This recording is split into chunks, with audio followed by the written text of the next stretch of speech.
7 Sport presents the Bullets at home to the Illawarra Hawks. Bring it back, Bullets! We're gonna shoot you down.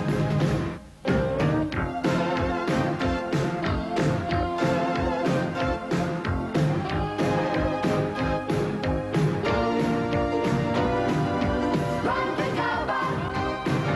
The Bullets are running hard. Run for cover.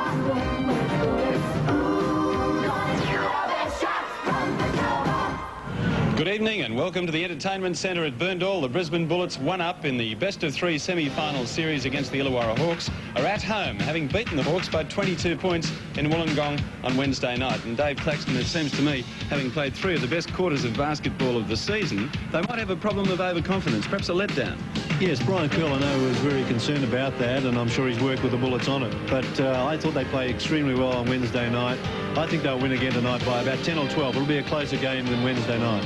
GP, you were down there calling the game. Did they play better than when they played here? And I thought back in July they played 4 of the best quarters of basketball I've seen from the Bullets all season. The Bullets' performance on Wednesday night is without doubt their best of the year. They were magnificent down there, and you must recall that the Hawks haven't been beaten at home. We didn't beat them, we embarrassed them in front of their home crowd, and if they win tonight, well, they're going to be a great side. Well, let's have a look at the lineup tonight for the Illawarra Hawks. The first man out for the Illawarra Hawks is number 5, Gordie McLeod, the skipper, playing guard. And he's followed by number 8, Warwick Giddy, an Australian representative in 3 different sports, playing forward. Number 9 is Rod Johnson, a homegrown talent, playing guard. And he's followed by number 12, Rob Dempster, who joined the Hawks from Perth in 1986, playing forward. Number 13 is Jim Bateman, one of the 3 Killer Bees, playing forward. And he's followed by number 15, Ray Borner, an Australian Olympic representative, playing centre. Number 21 is Peter Rousel, a Mount Isa-born forward, now with the Hawks. And number 24 is Alphonse Hammond, an American import from Puget Sound College. Number 32 is Don Bickett, the 3rd member of the Killer Bees, playing forward. And the last man out is number 33, Greg Hubbard, better known to his friends as Norman Bates. Well, apart from the Killer Bees, Illawarra are probably renowned for the little men, Gordie McLeod and Alphonse Hammond. What do you think of this little American guy? Alphonse Hammond is a very skillful player. I saw him play in the elimination final against North Melbourne, and he was really scintillating. But against the Bullets, they shut him down. And tonight, the important factor for the Bullets will be, can they do that again to McLeod and Bateman and Hubbard and take that outside scoring potential away from the Illawarra Hawks? Let's have a look at the Bullets lineup for tonight's game. First man out for the Bullets tonight is number 7, the skipper, Larry Sengstock, playing forward. And he's followed by number 9, David Ingham, who had a great game against the Hawks on Wednesday night.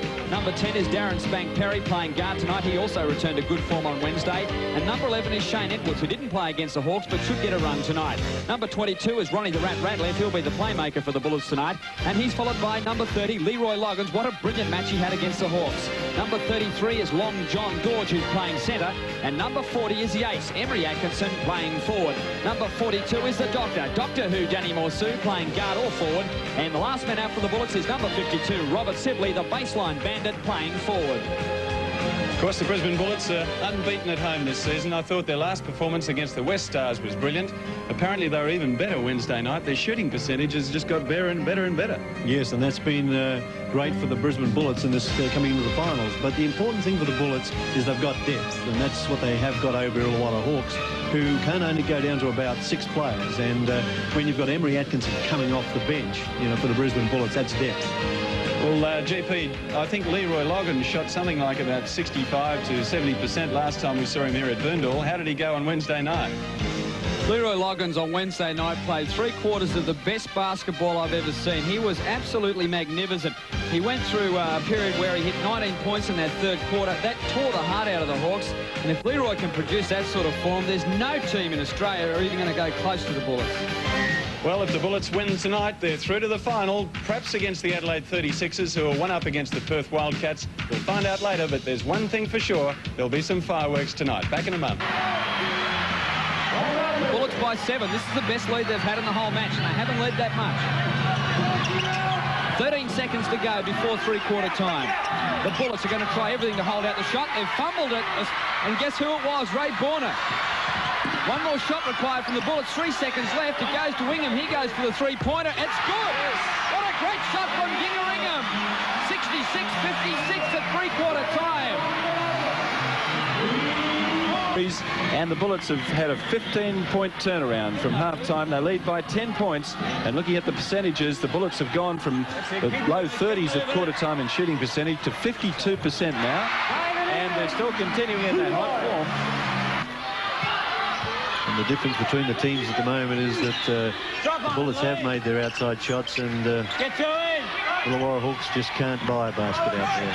Jim Bateman's turnaround jumper makes it. It's only 2 points in it, though. The Bullets 68-66 to the Hawks. There's Ray Borner turning it over again, but we do it the same. Up the other end, Ray Borner can't possibly miss this layup. Ties it up. Let's have a timeout. So 68 points apiece. And a bit of a congratulation for Ray Borner, because at last he scored. Let's take a break with it all tied up and 5 and a bit minutes to go. And it's a 1-on-1 situation because the Brisbane Bullets are in team foul. So with 36 seconds to go on the clock, you'll see Gordie McLeod, and he's the leading foul shooter in the league this year, shooting over 90%. He rarely misses. Oh, but he has. That's the first time he's missed in years. The crowd goes berserk. The Bullets have got to slow it down. They've got under 30 seconds left. One shot, please, fellas. Well, Gordie McLeod is 10% higher than the nearest foul shooter, and he's missed. Amazing. Who do they go to, Dave? Well, they'll want to go to Leroy, and they'll want to go to Ronnie. But I think you'll find that Leroy will try to take it. There it is, but he's missed it. Sengstock with the rebound. He's missed it. Loggins. He's called it basket, Penny. He's called it basket, Penny. Fans have gone berserk, but it's timeout being called. And Larry's basket counts. I said the Bullets by 2. You're going to be right. Well, we've got 4.8 seconds left on the clock.